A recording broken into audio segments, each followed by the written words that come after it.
Alors, vidéo pour expliquer comment enlever la sécurité de chargeur d'un GP. À savoir que la sécurité de chargeur d'un GP, ce sont ces deux pièces-ci, un ressort et le mantonnet. Ces deux pièces dans le GP sont situées au niveau de la carcasse, situées donc dans la détente. Alors, tout d'abord, à quoi sert une sécurité de chargeur? C'est une sécurité, comme porte son nom. Alors, regardez bien, si on enlève donc le chargeur, on fait les mesures de sécurité normales. Donc, ici, le chien est armé, le chargeur est désengagé, donc j'ai plus de chargeur dans l'arme. Eh bien, avec une sécurité de chargeur, il est impossible de tirer. Donc, le marteau ne se rabat pas. Impossible d'effectuer le tir. Par contre, sur cet exemplaire-ci, où j'ai déjà enlevé la sécurité de chargeur,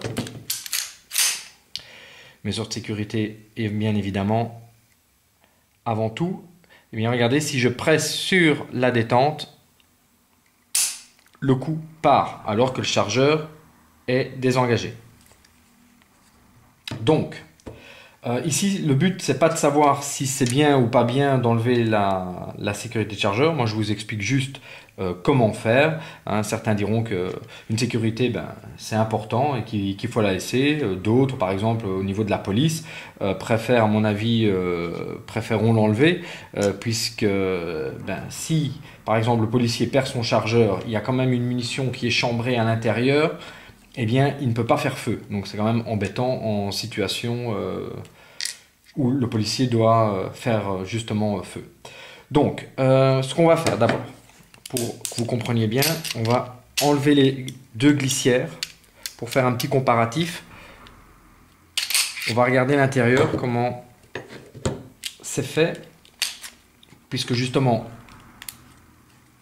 sur ce GP, la sécurité est présente et sur l'autre, elle est enlevée.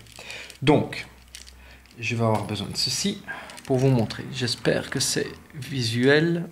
Je cherche un maximum de lumière. Je vais faire peut-être un petit zoom dans l'autre sens. Voilà. Donc, la pièce en question, elle est ici. Voilà, ça c'est le mantonnet. Le ressort est comprimé à l'intérieur, on ne le voit pas parce qu'il est dans un logement. Et il fait une action sur le séparateur. Le séparateur, c'est cette pièce-ci. Donc, je vous montre. Si je pousse sur le mantonnet, donc ça veut dire que je simule l'entrée du chargeur, je vais pousser dessus, regardez bien. Peut-être que je m'applique, voilà. Eh bien, on voit le séparateur qui bouge. Dans cette position-ci, il est impossible de tirer. Dans cette position-ci, il est possible de tirer. Donc en fait, le chargeur, quand je le mets dedans, quand je l'introduis, qu'est-ce qu'il va faire? Eh bien, il va pousser sur le mantonnet et va permettre au séparateur de se placer correctement. Ok? Tandis que sur une carcasse où on a enlevé le mantonnet, eh bien, le séparateur est déjà en position prêt pour tirer. Le mantonnet n'est plus là. Donc maintenant, comment est-ce qu'on va procéder pour l'enlever? Alors vous allez voir, c'est très très simple. Ici, au niveau de la détente, vous avez une goupille. D'accord.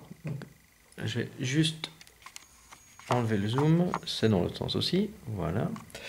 Alors, on va enlever cette goupille. Comment est-ce qu'on va faire? On va prendre une chasse-goupille, un marteau. Alors moi j'utilise une planche trouée, je mets la goupille en face du trou, ça va me permettre de récupérer la goupille et de ne pas la perdre.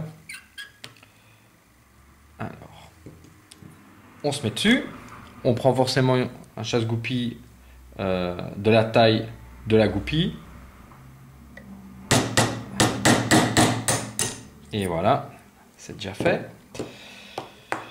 Alors la goupille, on n'en a pas besoin pour le moment, ça ne sert à rien de l'enlever. De toute façon, elle est bien là, elle ne partira pas. Donc maintenant, qu'est-ce qu'on va faire? On va enlever donc le mantonnet. Pour ce faire, on va prendre le séparateur. Alors j'appuie un petit peu sur la détente, comme ceci, comme ça il monte. Oui, si je fais ceci, il monte.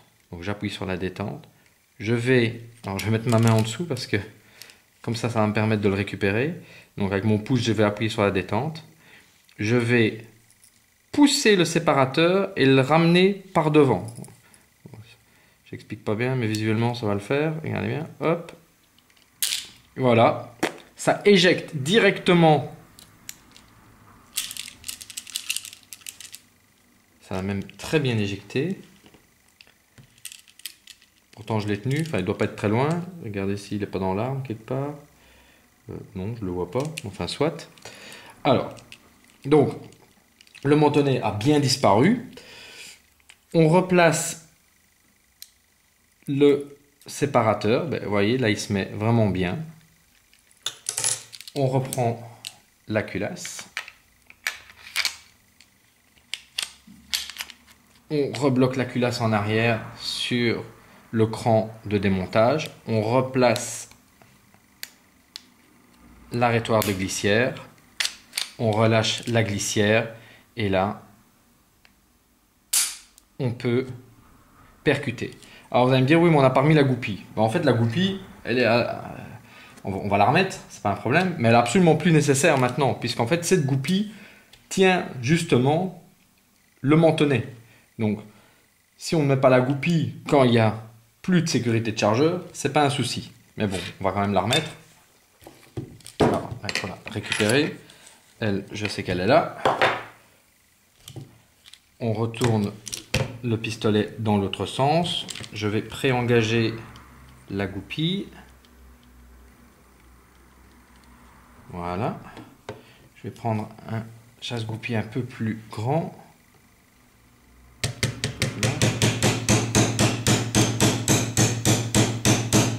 Voilà. Je vais reprendre le plus fin pour terminer.